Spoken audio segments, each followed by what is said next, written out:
นำโดยทั้งทานปริญญาเอกดาราวรกิตติพันธ์รองรัฐมนตรีกระทรวงศึกษาธิการและกีฬาแห่งสปป.ลาวและมีทั้งทานนางเบนนิตราซัมเมอร์วิลรองเอกอัครราชทูตออสเตรเลียประจำสปป.ลาวได้มีการเดินไปเยี่ยมยามถามข่าวทางแขวงเสียงขวางในโมดุลมาที่ผ่านมานี้เพื่อเป็นการทบทวนหวนคืนและความคืบหน้าของความพยายามในการปรับปรุงคณะคุณภาพการสอนและการส่งเสริมการเรียนการสอนในห้องเรียนการเยี่ยมยามในครั้งนี้มันเป็นการประกาศเพื่อเป็นการสังเกตการณ์และเป็นการยกระดับการพัฒนาชีวิตการเป็นอยู่ชีวิตครูแบบต่อเนื่องในขั้นตอนของการเรียนและการสอนการฝึกเรียนภาษาลาวขั้นป .1 ที่เป็นการจัดตั้งปฏิบัติแบบวิธีการใหม่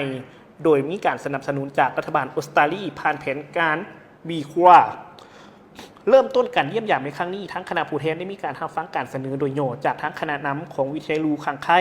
และคณะนำของแผนกศึกษาธิการและกีฬาแขวงเสียงขวางและพนักงานสนับสนุนเรียกงานนิเทศเกี่ยวกับการออกแบบและการจัดตั้งปฏิบัติระบบการพัฒนาชีวิตครูแบบต่อเนื่องการสนทนาได้มีการเน้นเกี่ยวกับการปฏิบัติงานความยืนยงของระบบและการนำดำเนินนโยบายที่จำเป็นเพื่อให้ระบบดังกล่าวถูกต้องและมีการจัดตั้งปฏิบัติในขอบเขตทั่วประเทศหลังจากนั้นทั้งคณะผู้แทนได้มีการเดินทางเยี่ยมยามโรงเรียนประถม2 แห่งเพื่อพบปะพนักงานของการศึกษาธิการและกีฬาเมืองผู้เฮ็ดเวียกศึกษานิเทศภายในผู้อำนวยการโรงเรียนและบรรดาครูอาจารย์นักเรียนและครูสอนที่โรงเรียนนอกจากนี้ทั้งคณะผู้แทนได้มีการศึกษาว่าการสนับสนุนระบบการพัฒนา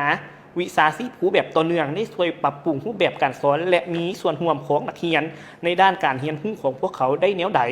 การสนทนากับครูและผู้ให้การสนับสนุนทางด้านการสอนได้มีการยั่งยืนว่าการสนับสนุนตัวจริงอย่างเป็นประจำให้แก่ครูสอนโดยผ่านทางการนำการติดตามช่วยเหลือและโดยผ่านกิจกรรมพัฒนาวิชาชีพแบบเป็นกำลังสร้างความเข้มแข็งทางด้านการสอนในแต่ละมือนอกจากนี้ทั้งทานปริญญาเอกดาราวรกิตติพันธ์ยังได้มีการกล่าวเติมอีกว่าระบบสนับสนุนครูที่เข้มแข็งแม้นมีความจำเป็นหลายเพื่อเฮ็ดให้การปรับปรุงการเรียนรู้ให้มีความยืนยงทานยังกล่าวเติมอีกด้วยว่าการลงทุนแม้นเพื่อเน้นใส่ระบบการพัฒนาชีวิตการเป็นครูของต่อเนื่องเฮ็ดให้การปฏิบัติในขั้นเรียนการส่งเสริมขีดความสามารถในท้องถิ่นพวกเขาสามารถรับประกันได้ว่าครูได้มีการรับประกันติดตามการช่วยเหลือได้รับคำแนะนำที่เป็นประโยชน์อย่างเป็นปกติเมื่อครูสอนได้รับการสนับสนุนพวกเขาเจ้ามีความมั่นใจและสามารถสอนได้อย่างมีประสิทธิภาพหลายขึ้นเฮ็ดให้นักเรียนได้รับมากผลโดยเฉพาะแม่นผู้ที่อยู่เขตห่างไกลและพื้นฐานเว้ารวมก็คือภาษาลาวในเป็นหลักในครอบครัวนอกจากนี้ทั้งทานางเบนนิตราซัมเมอร์วิลยังได้มีการกล่าวเติมอีกว่าครูที่ได้รับการฝึกอบรมที่ดีกว่าเก่าจะสามารถตอบสนองความต้องการทางด้านการเรียนรู้ที่หลากหลายของเด็กทุกคนพร้อมเดียวกันนี้ท่านยังกล่าวเติมอีกว่ารัฐบาลออสเตรเลียยังมีความภาคภูมิใจหลายที่ได้ร่วมกันกับกระทรวง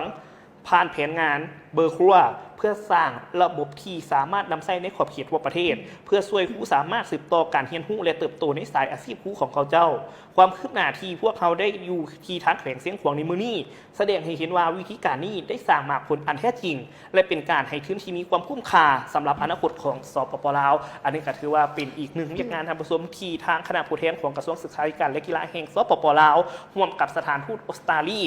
ได้มีการไปเยี่ยมยามพบปะและแลกเปลี่ยนบทเรียนกันอยู่ที่ทางแขวงเสียงขวาง